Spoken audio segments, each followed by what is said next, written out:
তোমার বাড়ি কোথায়? বাড়ি যশোর জেলা, বাংলাদেশ। এখানে কবে এসেছিলে? এখানে এসেছি 2009।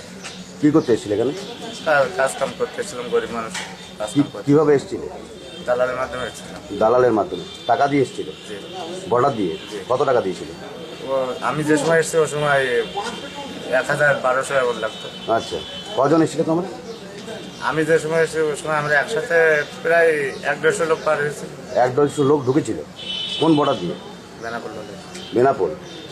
তো এখানে মানে তখন 2009 থেকেই আছো? জি, একই জায়গায় আছে। একই জায়গায় আছো? তুমি এখানে ভোটার কার্ড কি বানিয়েছো? ও লোককে ধরে করে নিয়েছি, ভোটার কার্ড, আধার কার্ড, টোটাল ডকুমেন্টস আছে। এটার জন্য কত টাকা লেগেছিল? না, টাকা পয়সা না। ভোটার কার্ড আধার কার্ডের জন্য টাকা পয়সা নেই?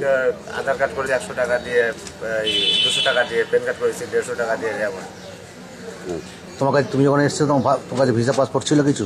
না না। এই রাজনীতির নেতা টাকা নিয়েছিল? না না না, কোনো রাজনীতির নেতারা নেই। তোমরা ওই ভিসা পাসপোর্ট ছাড়া তোমরা এমনি করে ঢুকে যাও? এরকম প্রায়ই ঢুকে? জি, এখানে হাজার হাজার বাংলাদেশি আছে। হাজার হাজার মানুষ? হাজার হাজার। আচ্ছা। সব ওই একই কেরাকাটি, কারোর ভিসা পাসপোর্ট নাই। ও ভবিষ্যৎ দিয়ে একজনের আছে। বেনাপোল বর্ডার তো বিএসএফ আছে? ওনারও পয়সা খায়, বাংলাদেশ বিডিআরও পয়সা খায়। আচ্ছা, বিডিআর পয়সা খায়? বিডিআর পয়সা খায়, বিএসএফও পয়সা খায়। বিএসএফ পয়সা খায়? না হলে কি করে পার হয়? ওখানে এখন বর্তমান 5000 টাকা করে লাগছে একটা লোক পার হতে। এ পাশে বিএসএফও খাবে 1000 টাকা, পাশে বিডিআরও 1000 টাকা।